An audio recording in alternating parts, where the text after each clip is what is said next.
her yerde o eşitlik mücadelesini yapmak için o eforu sarf ediyorsun. Çok da yakışıklı bir adam. Çok maşallah. Ben çok zorlanıyorum engelli olduğum insanlara Engelli oldu yani. anlatmaya, ifade etmeye. Dedim ki bu madalya alacak. Çünkü onu hissediyorsun abi. Şimdi hep şunu söylüyorum. Annem beni paralimpik için doğurmuş diyorum. Sabah uyanıyorum. Allah'ım ben ne yaptım diyorum. Açıkçası uzun bir süredir tatilde pek bir bağlantım yok antrenman. Corendon Spor Talks'a hoş geldiniz. Önce hayırlı olsun diyeyim. Belki daha önce hayırlı olsunu söyledim ama Paralimpik Olimpiyat Komitesi Başkanı sevgili Murat Aksu'yla birlikteyiz. Bir spor yöneticisi, spora gönül vermiş bir yönetici ve Hakan Akkaya, eskrimde paralimpik oyuncumuz, sporcumuz. Sen de hoş geldin Hakan. Sevgili Murat, buradan yad edelim Yavuz Kocaömer'i. Bir gün bir şey anlatmıştı bana Yavuz abi. Bir gün doğuda golf için doğuya gittiğimizde hayatı boyunca yataktan kalkmamış birine golf oynattık demişti. Ve onun hayatı boyunca tavana bakarak yaşamış bir insana ayağa kaldırmak kadar güzel bir duygu yoktu demişti. Yani Avrupa Gençlik Oyunları'nı düzenledik burada. Son kapanış yemeğinde bütün sporculara bir veda yemeği yapıyoruz. Ve orada da işte DJ geliyor. Yemekten sonra da 3-5 bir şeyler çalıyor. İşte o Türk oyun havaları eşliğinde, bazen hava eşliğinde. Oradaki aldıkları keyif, yani bırakın sporu, tekerlekli sandalyeyle havaya kalkmak. Öyle sporcular yerde oynarlar ki altına tekerlekli sandalyeyi kaldırdık, zor ayağıyla yürümesine hemen ayağa kalkıp halay oynuyoruz. Siz boyunca bana onu hatırlatın. Ve bunların birçoğunu orada kaydedip kendi ülkelerinin komite başkanlarına göndermişler. O başkanlar bana gönderiyor. Bizim sporcular sizden inanılmaz keyifle, mutlulukla ayrıldık diye. Yani şu bizim yaptığımız işteki mutluluk tarafı bambaşka bir şey. inanılmaz, Evet, yani inanılmaz. Ben bir kez linç yemiştim sevgili Hakan. Galatasaray basketbol takımı işte şampiyon olmuştu Avrupa'da. Biraz spora yaklaşımım farklı olduğu için o dönemde çok profesyonel sporcuları getirip şampiyon olmuşlardı. Dedim ki yani bu şampiyonluk benim için önemli değil. Hani önemli değil derken önemsizliğin altını çizmedim aslında. Önemli olan bir çocuğun dahi sokağa çıkıp topluma karışması ve o sporu yapabilmesi, asıl o daha büyük bir başarıdır demiştim. Seninle birlikte de gözle görülür bir değişim var ama seni en çok ne zorluyor? Yani sporcu sayısının azlığı mı, aileler mi, tesis mi? Yani... Tesisler, anlaşılamamak, bariyerler, böyle her yerde o eşitlik mücadelesini yapmak için o eforu sarf ediyorsun. O efor sizi çok görüyor. Olimpik sporcuda, paralimpik sporcu fark yok. Elbette. Aynı olmak zorunda. Yani Elbette. şimdi 10 oturum olimpik sporlar veya futbol, bir tane Bir işte oturum paralimpik. Ama paralimpikte eşit olmak zorunda her şey demek. Yani her konuda en basitinden şimdi İstanbul Olimpiyat Hazırlık Düzenleme Kurulu var. Adı Evet. bu. Ama yanlış. Kan Bakanımıza, Genel Müdürümüze ve bütün yetkililer söylüyor ki bir kere bu yanlışın adını İstanbul Olimpik ve Paralimpik Oyunlar Düzenleme Hazırlık Kurulu yapmamız Çok lazım. haklısın. Niye? Çok. Paris'e gittik işte 2024'te her tarafta Olimpik ve Paralimpik oyunlar. Olimpiyat demeden. Olimpik ve Paralimpik oyunlar dediler. Her iki tarafın da her şeyinde eşitlikçi yaklaş. Aynı şekilde o kurulda 3 kişi Olimpiyat Komitesi'nden var. Başkan, genel sekreter, bir tane üyeleri var. Bizden lütfen bir kişi sadece başkan var. Ya orada 2 olsun ya bizde 3 olalım yani. O eşitlik duygusunu her yerde yaşatmak bizi o mücadeleye vermek zorluyor. Bir de hukukçu olduğum için yani adalet ve eşitlik benim en Temel kaygım çocukluktan itibaren, işte 17 yaşından itibaren hukuk fakültesi öğrenci olduğunuzdan itibaren o duyguyla yetişiyorsunuz. Onun için de o kavramı hayat, bizim Yavuz abi de mesela çok kavgacıydı, sinirliydi, Çok küfrederdi. Ama abi adam haklı çünkü o eşitlik duygusu için mücadele Çok ediyor. haklıydı, Olmadığı çok yerde de haklı. ben İsyan sinirliyim, ediyordu. isyan edip. Onun için en bizi zorlayan iş yani. Erişilebilirlik, eşitlik bizim en önemli işlerimiz. Sevgili Hakan Akkaya, Evet. sen eskrimce Türkiye'yi olimpiyatlarda temsil ettin. Evet, doğrudur. Şimdi ben eskrime bir kahve molası verelim. Paralimpik oyunlarda. Paralimpik oyunlar. Olimpiyatlarda ama Ya yani. şimdi abi o kavramda Teşekkürler. sana Teşekkür ederim. yani Hakan paralimpik sporcu olduğu için olimpiyat ve paralimpik, çünkü şimdi çok da yakışıklı bir adam. Çok maşallah. Ben çok zorlanıyorum engelli olduğum insanlara Engelli oldu yani. anlatmaya, ifade Hakan'ın, etmeye. protezleri var. Onu Evet. görmeyen Hakan çok yakışıklı, bunun neresi engelli diye bakıyor ama Hakan tekerlekli sandalyeyle eskidi yani. Evet. Onun için de paralimpik oyunlar denmesi lazım ki Hakan. Evet. Ama beni Ya- bağışla, ben Hakan hani paralimpik ya da olimpik diye tanımlamıyorum. Olimpik sporcu benim. Yani Ha- olimpik derken Baba bir çok eksiklik olarak çok- ifade hayır. etmiyorum bunu. doğrusun ama paralimpik bilinirliği de arttırmak arttırmak açısından adına, olimpik anlıyorum. ve paralimpik oyuncu, sporcu Anladım. demek yani Düzeltiyorum kusura bakma Hakan. sen. Yok bizim, estağfurullah. şey- Doğrusu bu. Şöyle, Doğrusu, eşitlikçi olacağız Evet. dedin. Doğrusu bu. Evet. Şimdi eskrim bir anlamda ben satranca benzetiyorum. Evet, Yani satrancın ayakta oynananı tabiri çok sık kullanılıyor. Bizim için de Nasıl bir- tekerlekli sandalyede oynananı diyebiliriz. nasıl bir kıvılcım bu seni eskrime yönelten? Eski milli takım baş antrenörü Orhan Sütbakan ve kızı İlknur Sütbakan aralarında konuşuyorlar. Diyorlar ki Türkiye'de olimpik eskrim var ama paralimpik eskrim yok. Ama dünyada bu yapılıyor. Biz de bunu yapabiliriz diyorlar ve bir proje yazıyorlar. Bunu da Nilüfer Belediyesi'ne veriyorlar. Sporcularından birini de antrenör olarak oraya veriyorlar ve bir çalışma başlatıyorlar. Bir süre sonra da bir ekip oluşuyor. Yani bu ekibi evinden alıp antrenmana getirip götüren şoför bir arkadaş benim hemşerim, tanıdım. Bana çok dikte etti yani çok söyledi. Gel dedi başla yani yap sen yapabilirsin bence olur. Benim de yani kafamda hiç oturmadı yani oturtamadım. Şimşekler çakmadı yani bir mantığa dayandıramadım. Çok ısrar edince de bir yerden sonra kabul etmek zorunda kaldım. Vesilesinde şöyle oldu. Londra Olimpiyatlarından, Paralimpik oyunlarından sonra Nazmiye Mustafa Olimpiyat şampiyon olmuştu. Sabah TRT'de onun haberini de gördüm. O beni çok etkiledi. Ben de bunu yapabilirim dedim. Yani onun vesilesiyle. Bu şekilde gittim. Antrenörümle konuştum Kader Yıldırım'la. Ve bir deneme antrenmanı yaptık. O bana dedi ki sen çok yeteneklisin. Çalışmaya devam et. Seni maçlara götürürüm. Vesaire. Beni maçlara gerçekten de götürdü. Madalyalar kazandım. Çok fazla bu zamana kadar da madalyalar kazandım. Ve 2015'ten beri milli takımdayım. Yani çok uzatmak istemiyorum bu konuları da. Şeyi soracağım. Hangisi daha büyük haz veriyor sana? O kılıcı dokunduğun andaki his mi yoksa böyle maskeyi çıkarıp alkışı hissettiğin an mı? Bazen yenilebilirsiniz. O zaman hüsran var. Yani durum kötü. Yani soyunma odasına gidiyorsunuz, üstünüzü çıkarıyorsunuz. Bir süre bir kendinize gelmeniz lazım. Ama tabii galibiyet bazen büyük maçlarda o duygu patlamalarının yaşandığı noktalar oluyor. Artık böyle kontrolün gittiği noktalar. Mesela Paris'te öyle oldu. Ben çıkardım, bağırabildiğim kadar bağırdım. Sesim de kısıldı.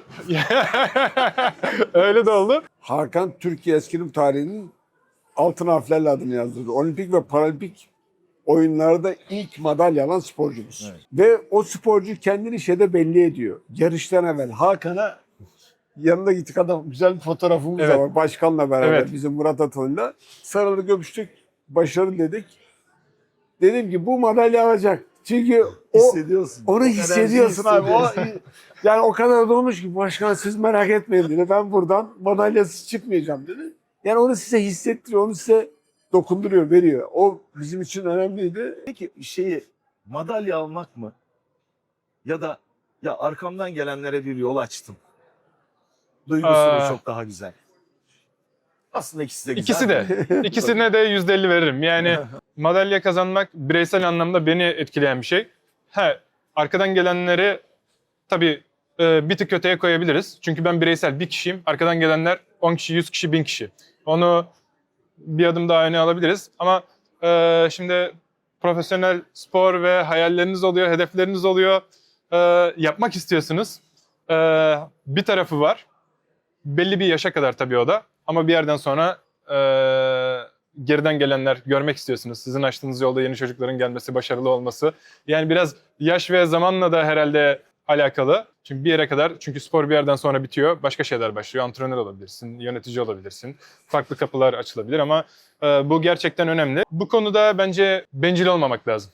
O yolu açmak lazım. Onun için çabalamak lazım. Yani Sevgili başkanım. Olimpiyat şurada ona Hakan'a bir ekleme yapacağım. Klasik bir deyiş vardır ya, olimpiyatlara ve paralimpik oyunlara katılmak bile Evet, başarılıdır. başarıdır. Gerçekten bütün dünyada işte o 1000, 2000, 3000, 4000 kişinin arasına katılıp o süreçleri geçip oraya katılmak bile, Başlı orada başına yarışmak bir bile hikaye. başlı başına büyük Kesinlikle. bir iştir. Kesinlikle. Hele paralimpik sporcuların oraya katılması, işte Nesim'in anlattığı gibi deminki oturumlarda evden çıkmanız bir olay. Antrenman sahasına erişmeniz. Bunların hepsini başardınız ve bu yolda da kotaları geçtiniz, oraya katıldınız, büyük başarı. Ben şu 94 arkadaşımın her birine madalya almış kadar önemlisiniz dedim. Bir de madalya alınca bu işin kaymağı oluyor. Ve madalya aldığınız zaman insanlar sizin hikayenizi her yerde duymuş oluyorlar. Şimdi ondan sonra da siz rol model ve ilham kaynağı oluyorsunuz. Bizim zaten bütün hedefimiz rol model ve ilham kaynağı olacak bu arkadaşları oluşturmak ve bunların Tam da bu hikayelerini noktada aslında herkese yaymak. Bizim, yanıtını aldım ama tam da bu noktada tesis mi, ön yargılar mı, sponsorluk mu? Asıl temel probleminiz ne? abi hepsi birden, yani hepsi eşit olarak böyle yani. Tesis erişilebilirliği, ön yargılar, hepsiyle mücadele ediyorsun. Sponsorlukta gittiğiniz zaman adam ya işte ben Futbol Federasyonu'nda işte sen de 25 senelik oradan dostumuz var. Yöneticilik yaptım.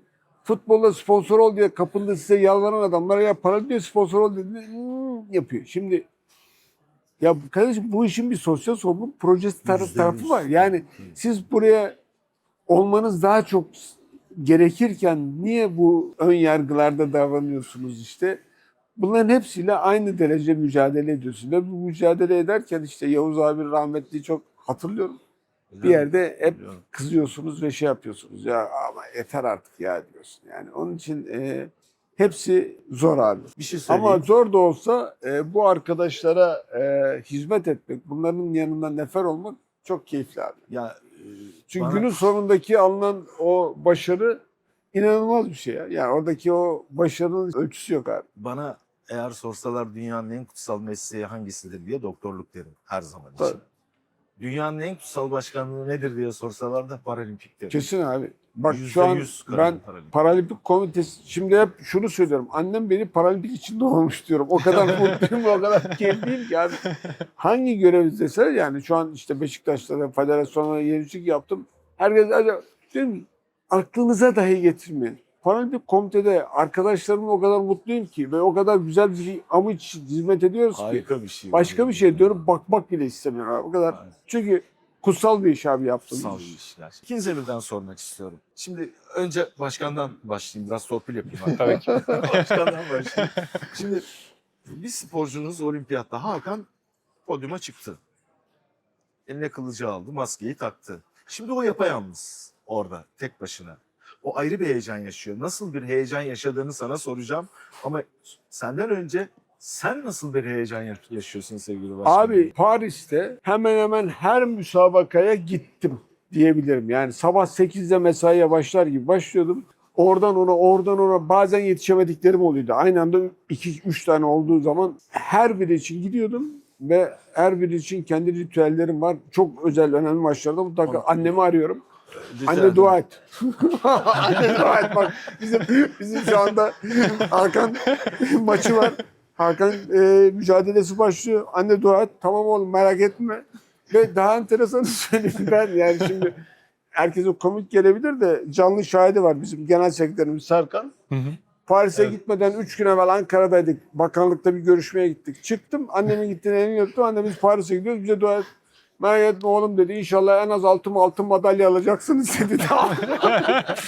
Serkan günün sonunda diyor ki abi diyor teyzem diyor Gölbaşı'nda oturuyor. Baktı altın madalya alırsınız dedi. Biz dedi bu kadar mücadele, bu kadar hesap altın.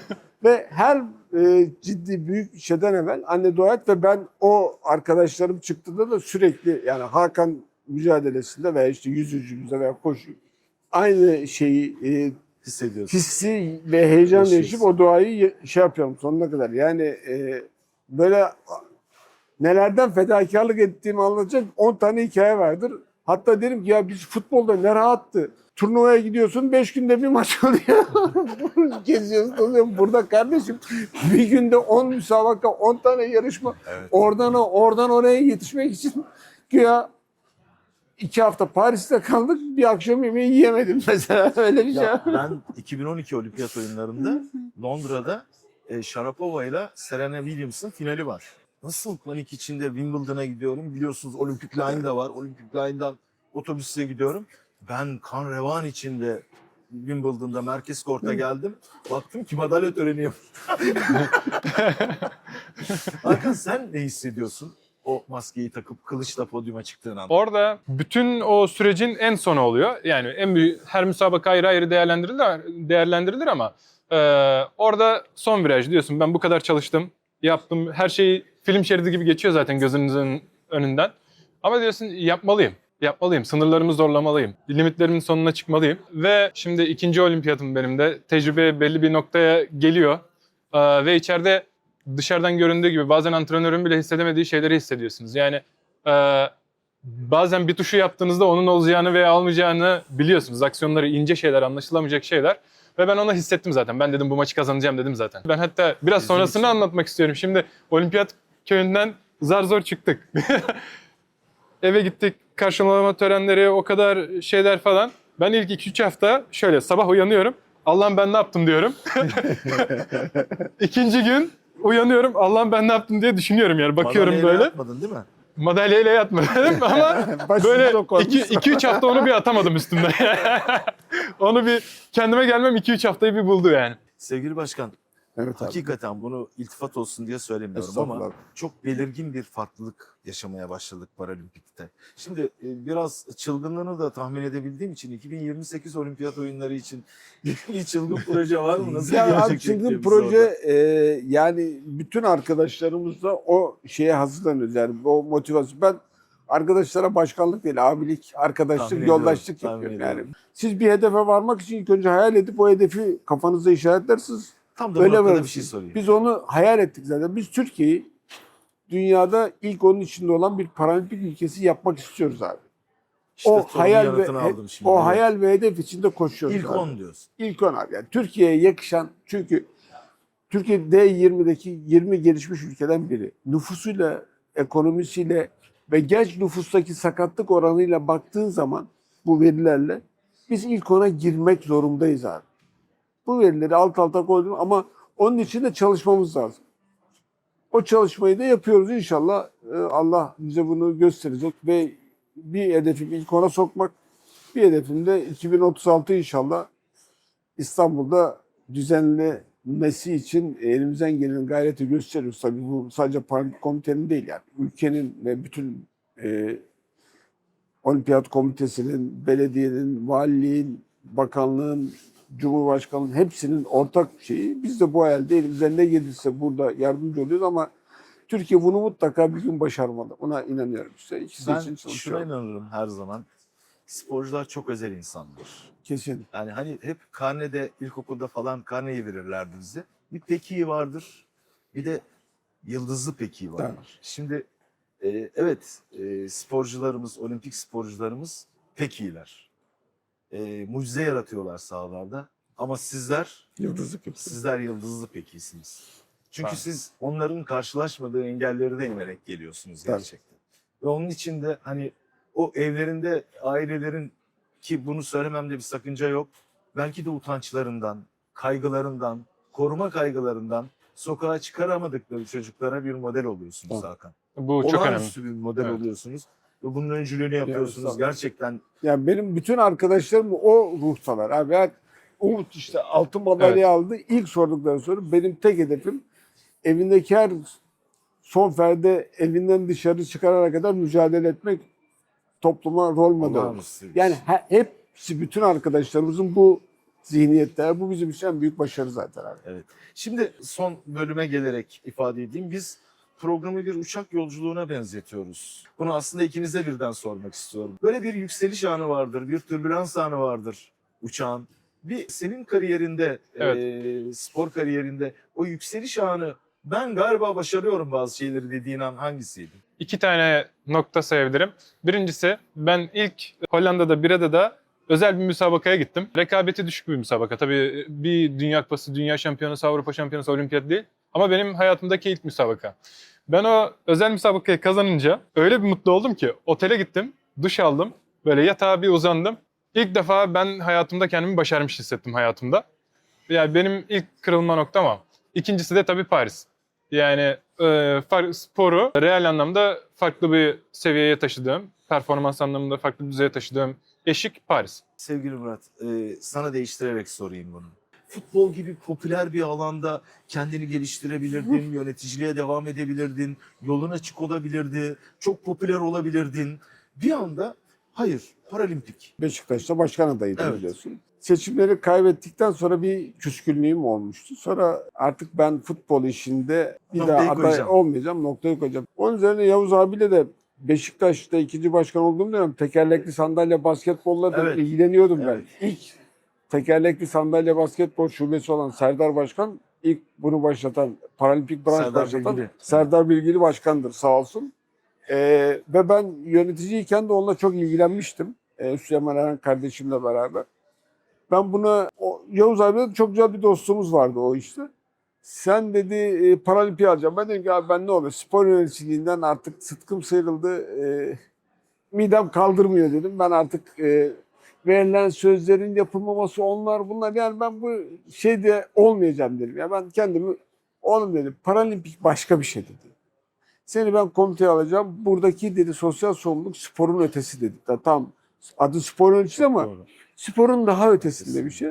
Ve 2 dönem onunla beraber yönetimdeydim. Onun ikinci başkanıydık. İşte ben, Ahmet Ağoğlu abi, Ağoğlu, Trabzonspor evet, başkanımız. evet. Üstü Güreli 3 tane Şenez abi yönetimimiz de vardı. Yani bayağı da güzel bir yönetim vardı. Yıldızlar Tabii kadrosu. tabii. Ve efsane bir kadro yapmıştı. Herkes Yavuz abi kimse kıramadığı için baş Evet. üstüne diyordu. Kırmak kolay mı? Tabii, Dayak yersin. Yavuz rahmetli. Onun üzerine Paralimpik'le ilk başlamam öyle oldu. Yani o Beşiktaş'taki tekerlekli sandalye basketboldan Yavuz abiyle başladık. Sonra keyif almaya başladım. Ya burada daha değişik bir ruh var falan. Sonra son birkaç ayında o birkaç kere geldi şey dedi. Ya aynı zamanda TESYA başkanı, bizim vakfın başkanı. Bunlardan birini sana vereyim dedim. Başkanlığa sen geç dedi. Abi dedim sen varken ben senin ekibin dedim. Yani senin olmadığın yerde ben olmam dedim.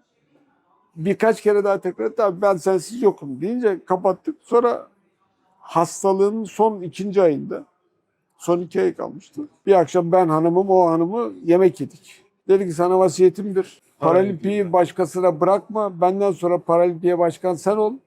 Başkasına bırakırsan bura heder olur. Sen burayı benden sonra devam edip yükseltecek adam sensin dedi. Abi dedim böyle saçma sapan konuşma. Daha bir sene sonra işte şeye gideceğiz. Seninle beraber Paris'e gideceğiz dedim. Olmuyor, o kadar ömrüm yok dedim. Zaten genel kuruldan bir hafta evvel vefat etti. Yani seçimli genel kuruldu. Biz yine onun yokluğunda onu seçip devam edecektik. Aynı yönetimi devam ettirip ama seçime bir hafta kala vefat edince ben işte Şenez abi, Üstü abi, Ahmet abi hepsine dedim ki abi siz benden yaşça büyüksünüz buyurun dedim. Dediler ki yok kardeşim Yavuz'un vasiyeti de sanaydı. Burası sana yakışır sen burada olmak zorundasın. Bu yük senin üstüne dediler ve başkan oldum. Abi doğruya doğru olduktan sonra da yani başkan olduktan sonra da arkadaşlarla zaten bir diyalog vardı. Ben daha da çok motive oldum ve sevmeye başladım. Hanım şimdi diyor ki tek aşkın paralimpik. Bize 3 tane ufak çocuğu, her şeyi 5 çocuğu unuttun. Tek aşkın paralimpikle yatıyorsun, paralimpikle kalkıyorsun. Avukatlık hobi oldu benim için. Meslek hobi oldu. Bütün işim paralimpik oldu. Ama öyle bir tutkuyla, öyle bir aşkla yapıyoruz ki abi.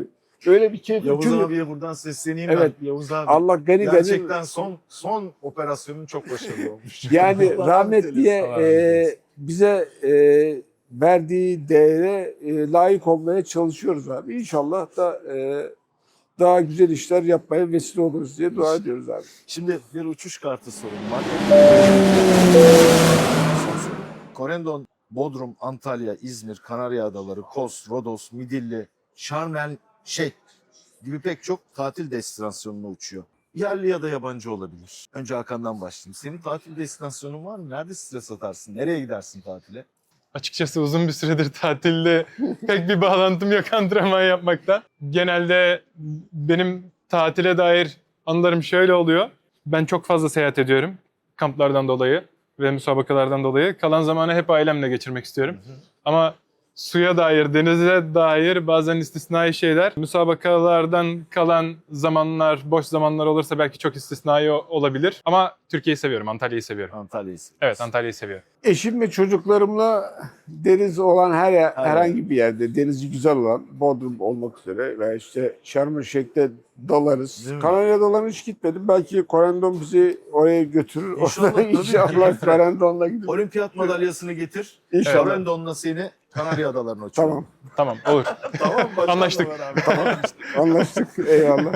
Ya çok teşekkür ediyorum. Çok keyifli bir Gerçekten sohbet oldu çok Mehmet kutsal abi. bir şey yapıyorsunuz. Evet, sağ olun. Yani bunu kelimelerle ifade edemem. Sağ olun. Bir çocuğun evinden dışarıya çıkması engelli bir arkadaşımızın, paralimpik bir arkadaşımızın evinden dışarıya çıkması bile bir mucize. Siz bırakın o mucizeyi, siz o podyumlara çıkıp dünyanın bir ucunda o İstiklal Marşı'nı söyletiyorsunuz ya. Evet. Yani bunu ifade edemeyiz. Çok teşekkür ediyorum. Çok sağ olun. Biz teşekkür ederiz. Görüşmek çok sağ olun. üzere. Çok sağ olun.